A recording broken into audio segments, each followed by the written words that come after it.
Now open, you may be seated. Good morning, Ms. Bannon. Ms. McKenna?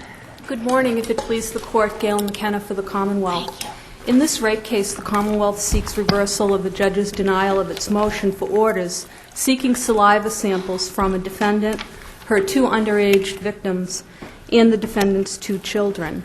At the court below, rather than rule on probable cause, the judge denied the motion based on one of the children's custody statuses. Was that the only, could she only have denied the motion if she found no probable cause? Yes, Your Honor. So that's it? If Nothing else was before her.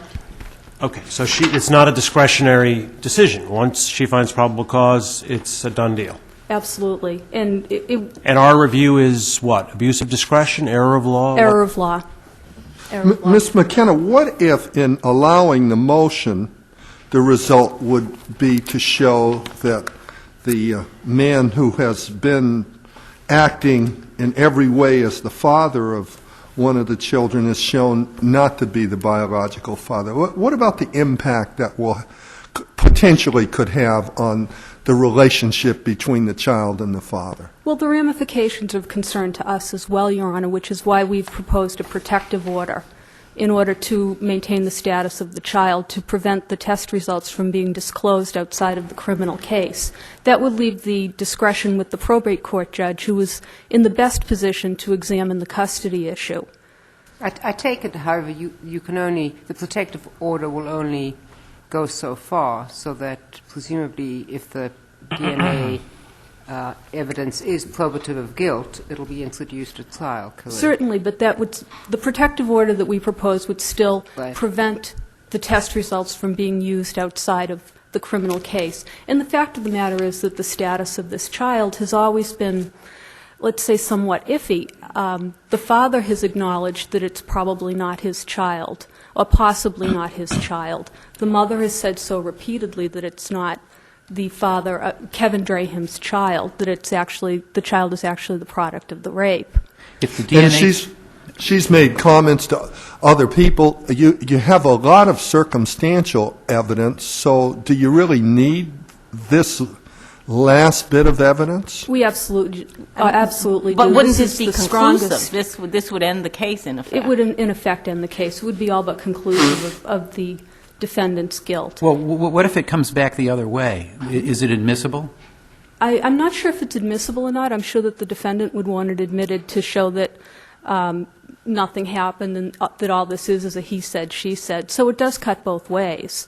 But from the standpoint of the Commonwealth, we're dealing in every case now with the so-called CSI effect. If we don't come forward with physical evidence, jurors are less likely to believe our very substantial circumstantial evidence. But if the mother in effect has confessed, is that, she's confessed to she says... She's all but confessed. Yeah. That's very true. She's However, all but, or she has confessed? She has. Well, she says this is the product of the rape. Well, you've got an admission to rape. well, Your Honor, there's nothing better than having good physical evidence, and the Commonwealth's entitled to the best evidence. We only get one chance to present our case. We don't get a second chance. So in the circumstances of this case, and frankly, in most cases, as Judge Wilkins said in the grand jury case, there is no better evidence. It does all but secure the defendant's guilt. And of course... McKenna, can I just ask you this? Sure. I take it that we really have, if there are competing interests, because the Commonwealth's position in the criminal case is absolutely clear. Yes. So the only competing interest, if it exists as a matter of law, is the best interest of the child. Well, but that does not... No. Principle of law... So just go along with me for 1 second. So Certainly. that's the only arguable competing interest, correct? That's the only arguable competing interest. And there the interest is one of two things, either embarrassment to the child, correct? Well, that already exists, Your Honor.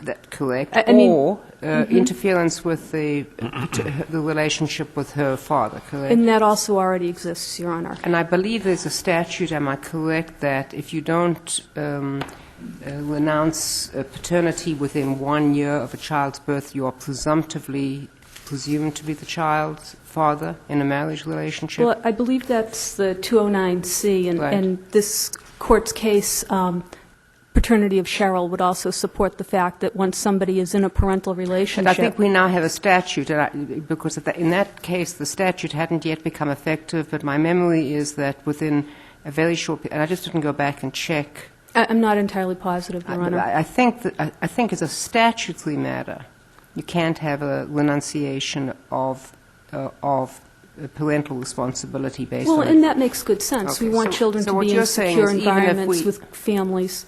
Even if we were to take into account the portative, countervailing public policy here, it wouldn't make any difference for this child. Well, at the very least, if anyone came forward to challenge paternity, they'd have a big uphill battle in the probate court based on the statutory and case law here in the Okay. Commonwealth. But I would say that it's improper to consider the I was extraneous just going to ask you, issues. why in a criminal case would you be considering the best interest of the child? Are you aware of any other criminal case which considers the best interest of the child? I'm not, Your Honor. All of those cases have to do with custody in the probate court, and it really doesn't make sense to allow extraneous issues into criminal cases. It will result in disruption of the orderly administration of the criminal law, discriminatory application of the law, where people who have certain family circumstances are allowed to have a different rule of law apply to their cases. Do the alleged victims in this case understand that there's at least a possibility that they could end up being adjudicated the father? Yes, they do. Yes, they do. And in fact, if you read the sane interview of victim number 2, which is in the appendix, he says that he's not doing well in school and he's having troubles because he is thinking all the time that he might be the father of a child. So yes, there's definitely impact here on a lot of different parties. But And it does. how old is he now? How old are these victims now? I'm not sure how old they are now. At the time of the rapes, they were 14, 15 years old. Wow. And how old is the child? Or the children, excuse me. The first child, Abby, who's the subject here of the argument, is 6, and the other child, I believe, is 3, and she's not the subject of the argument here. So the young man, at the least, the young man is now 20. Right. If one were 14, one was 15, they're either now 20 or 21, so they're now adults. That's very true. They're now adults. Why is only Abby before us? I thought the judge denied... The judge denied, well, as far as the argument having to do with the best interests of the child, this is the only child that's a matter of contention because this is the only child that's with Kevin Draheim. The other child is with the mother, and the parents don't dispute that that second child is not a child, although born during the marriage, is not a child of the marriage. But That was made clear in the the probate Superior case. Court judge denied She your did motion deny- as to the second child as well. She did. She denied all of the motions. She summarily denied the motions as to the second victim.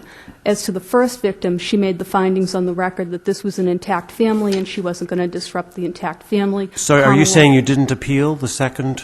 No, we did. We appealed all of them. So they're both before us? Absolutely. Okay. So both are before us, but she made no findings as to the second. Is that what you're saying? Right. And the arguments having to do with the best interests of the child are focused on the first child. Ms. McKenna, may I ask you a question with respect to the protective order? Certainly. The protective order says that the information is impounded and available only to, and I quote, the Commonwealth and the Defense Council. Would it be correct to interpret that to mean Commonwealth's counsel and Defense Council? In other words, does counsel qualify defense and the Commonwealth? Your Honor, if the words of the protective order are in any way unclear, I would ask that they be clarified. I think that that would be the reasonable reading of Okay. it, that it be available to the district attorney's office. And Defense Council, so it's not the Right. Commonwealth for all purposes. So No. we may want to just clarify that it's council that is getting access to this, and then presumably when council has access, if council wants to do something with it, council can then go and seek to modify the protective order. Yes. Okay. But of what value is the protective order? I can see initially why it would be of value, but ultimately, if it comes back the way the Commonwealth assumes it's going to come back, showing that the one of the victims is the father, then it would be a matter of public record after that. It prevents it from being introduced in the probate court case. Even if it's a public record? Absolutely. Absolutely. That would be the purpose of the protective order. It can't It might or might not be. The fact that evidence is available. Yeah. Well, the fact that a fact is out there doesn't mean that it's necessarily admissible in another court.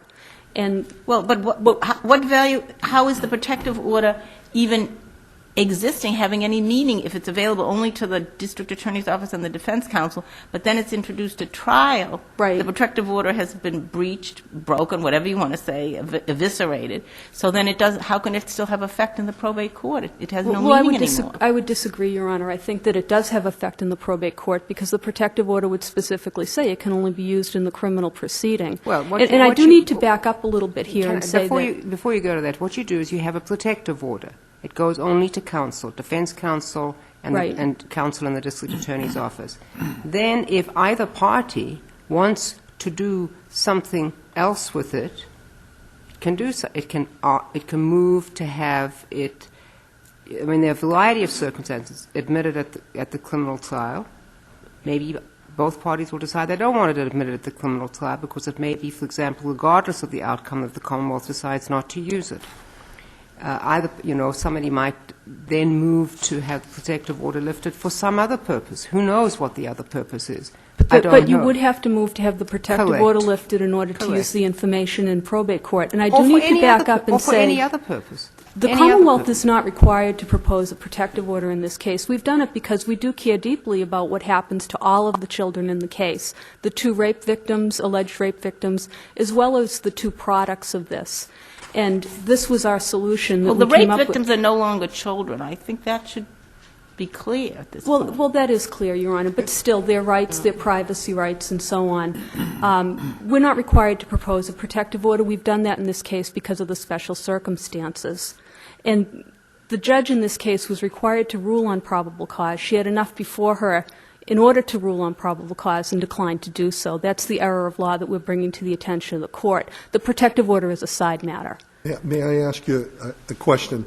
Sure. Assume hypothetically that we agree with you, there are these swabs, and they indicate that the victims are the parents of the 2 children. Right. Could there be a case after that for child support based on that? Well, Your Honor, the Department of Revenue can always bring a case for child support and find somebody to pay, which could be the biological father. I mean, one of the problems in dealing with all of these sort of social family issues in the context of the criminal case is that it's speculative, that decisions can't be made in the criminal case that affect custody because it's not in the jurisdiction of the court. I mean, I think the best that all of us can do as responsible advocates is try to put something in place like a protective order to protect the status of these children. And again, we're not required to do so. This is a pure probable cause determination that the judge should have made without considering any of these extraneous issues. They weren't before her, and it was an error of law to have gone further and to have considered all of these things. The Commonwealth went forward to get an order here also because of the tender ages of the children, and it's an undecided issue in this jurisdiction whether or not for buccal swabs, which is simply the swabbing of a cheek, that we could not have proceeded just by a warrant. It's not before the court, but I think it is important to address it today because my brother has argued at length about the fact that getting a warrant would have been the wrong thing to do, and it is an undecided issue. I would submit that a warrant would have been sufficient in this case, and that buccal swabs are more like fingerprints than blood testing. There is only one buccal swab case in the Commonwealth, and that's the Maxwell case, which did not address the issue. But we don't have to reach that issue. You don't, Your Honor. You don't. So what relief are you looking for? I mean, the judge made no finding Right. on probable cause. Do you want us to make that finding, or are you asking us to I send think it you're- back to have it made? I'd be satisfied with either solution. I think this court is in as good a position as the judge was to have made the probable cause And the determination. evidence submitted in support of the probable cause was in affidavits or in what form? 2 affidavits in the grand jury minutes, which are all in the record appendix. Thank you. And I see my time's running short. Unless there's any other questions, thank you all for your kind attention. I'd ask you to reverse the order of the Superior Court. Thank you, Ms. McKenna. Mr. Klosky? Good morning. Attorney Joseph Krosky, Jr. With me is Attorney Jason Howard on behalf of the defendant appellee, Nina Draheim. I would ask you to uphold the order of Judge Del Vecchio issued out of the Brockton Superior Court. My position is that the Commonwealth seeks to contravene a body of well-thought-out and established law in this area. In fact, Commonwealth v. Maxwell addressed the issue and said blood swabs and buccal swabs are to be treated the same. It is an undecided issue whether at some time in the future buccal swabs might be treated as a less stringent invasion of one's privacy rights, but that certainly was not the holding of the Maxwell case. There are three standards at play when government action seeks to invade the privacy of an individual by taking a buccal swab. It's not the mere taking of the saliva sample, it is the taking of the DNA, the very genetic makeup, one's inner privacy, one's makeup of who they are and where they came from. In fact, Judge Del Vecchio, in her order, said that this was an intact family, that Mr. Draheim was the legal and physical custodian of that child. In fact, that child is not living some sort of life or shame. How is that relevant? What are the standards? What are the notice was given? The Commonwealth presented evidence on probable cause. What else need they do? Notice was given to the defendant. Nowhere in the record is it clear that notice was given to each of the individuals, the two children and the two alleged victims. Wasn't counsel there on behalf of at least one of the children? Counsel was there, and I don't know how counsel was notified, but nowhere in any of the motions is there court order or summons, and only counsel for the father appeared. There was no counsel, there was no GALs or other interested parties in there in favor of the two children or in favor of the two alleged victims. With regards to the first child, I would submit that counsel for Kevin Draheim did appear. He's the physical custodian of the child, he's the legal custodian of the child, he's the loving father of the child. And if the court does not order DNA, buccal swabs, be taken from the two children and the two alleged victims, then there's no relevance and there's no need to take it from the defendant, Ms. Nina Draheim. Mr. Klaus, yes. It's important to me. Can I understand? The DNA being sought is from the two children, correct? And the two alleged victims. Well, And wait a the minute. defendant. And the defendant, yes. Five. Well, the defendant is here represented by counsel, correct? And the two alleged is the DNA from the children and the victims? Correct. Okay. And of those there are four people, right? Two victims, two children? Correct. How many of those people were given notice and had somebody represent their interests? From the record, Your Honor, none of them. And who showed up as counsel for the father, right? Yes, Your Honor. Counsel for the father did show up and I believe filed a brief in this matter. Okay. Was there a motion to appoint guardian ad litem for any of these folks? It never reached that, Your Honor, because I believe the Commonwealth did not follow the proper procedure. So we don't have to worry about that then. It is not an undecided question that the Commonwealth can merely issue a warrant. This was not any act of graciousness or kindness in regards to the children. These standards are clear. Matter of Levine deals with the pre-charge stage. Search warrant can issue, but notice must be given.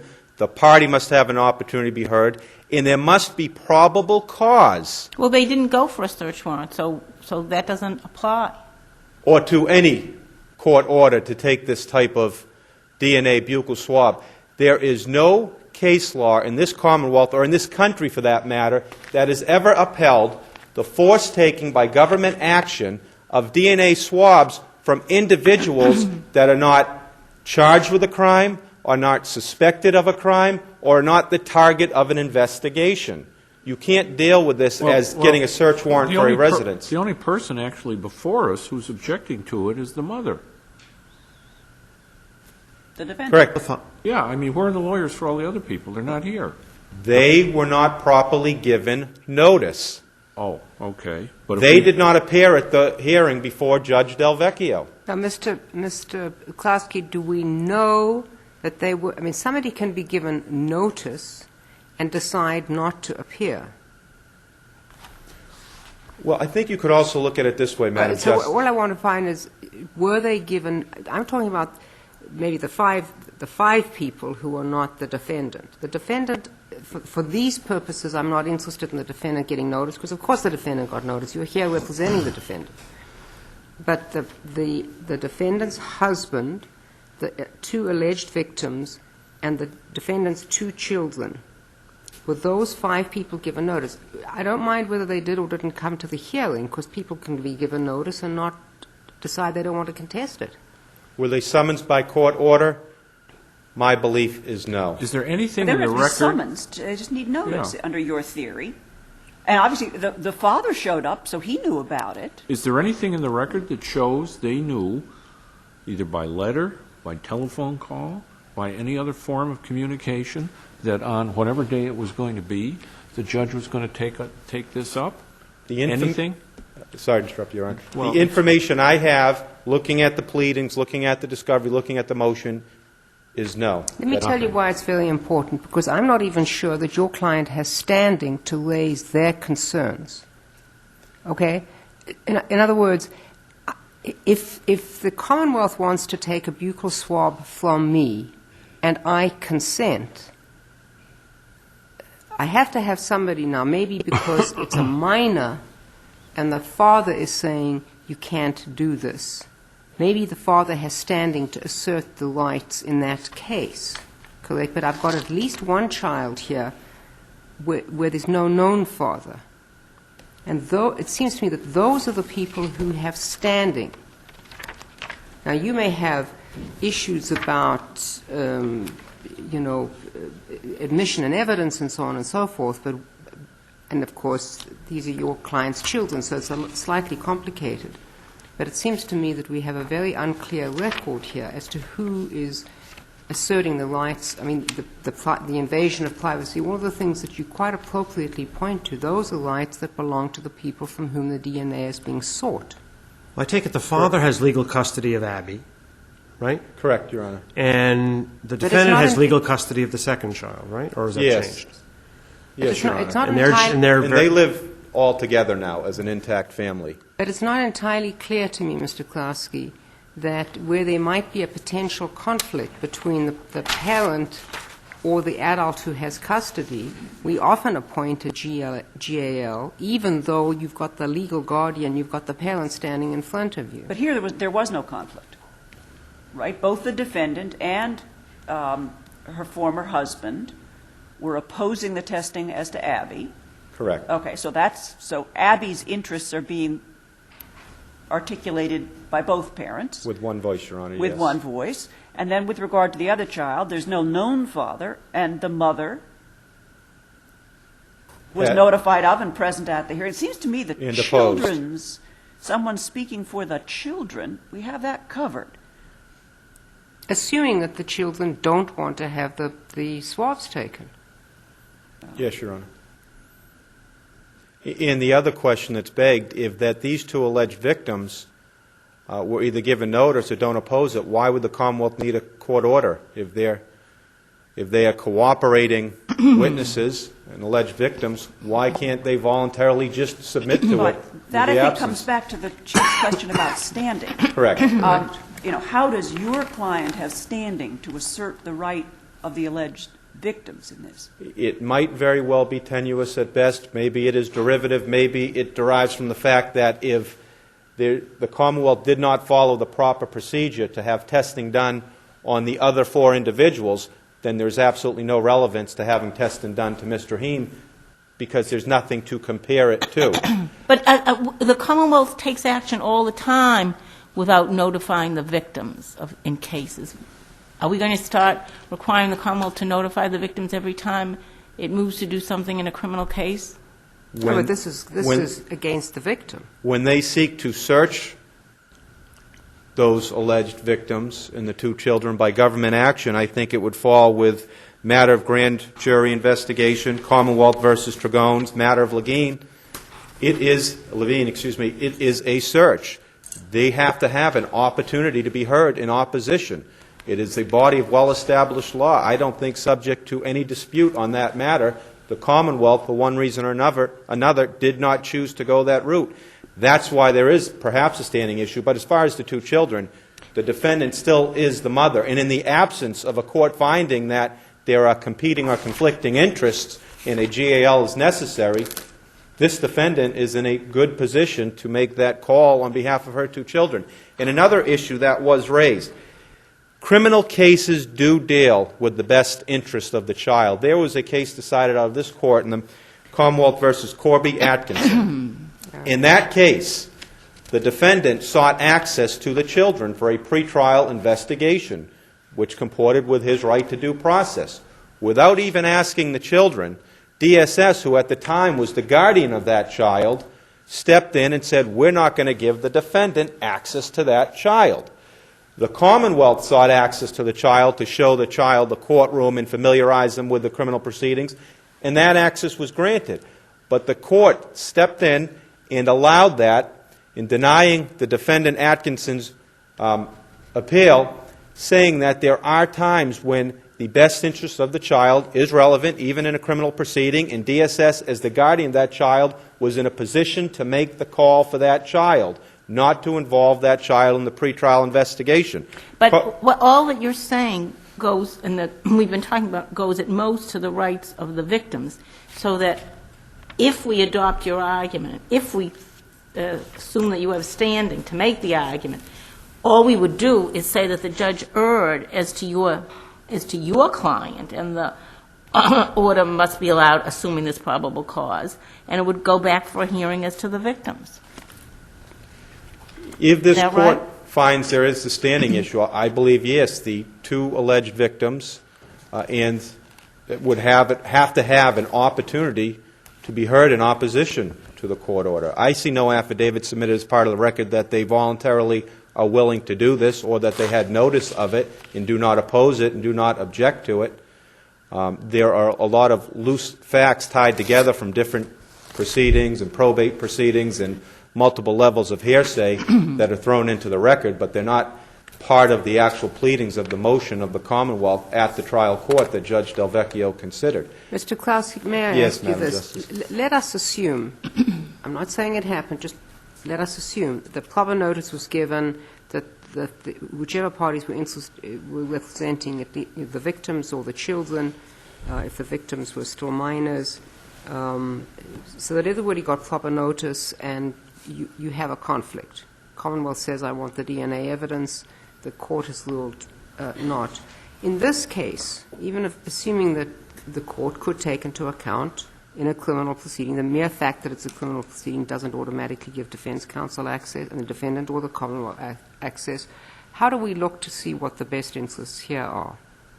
In other words, what is harmful here to these children or to the family? Because the family is living as an intact family unit. The mother, we can say, is the biological parent. The father is presumed the biological parent.